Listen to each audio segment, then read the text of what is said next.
ওইগুলো সব আমি পরে বাড়িতে কয়জন আছে লোক? বাড়িতে 2 ছেলে 1 মেয়ে আর পরিবার। ছেলেরা কি লেখাপড়া করে নাই? হ্যাঁ, বড় ছেলে এসেছে পরীক্ষা দিতে। ছোটটা ক্লাস 5 মেয়েটা ছোট।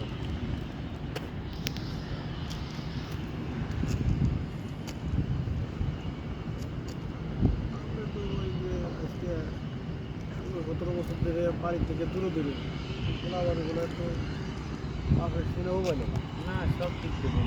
হ্যাঁ, মায়া পেল না, শুনেও পেল না, মায়া পেল না। মায়ের শাসন এক ধরনের, বাপের শাসন আর এক ধরনের। ছেলেরা তো মায়ের অর্ডার মানবে না।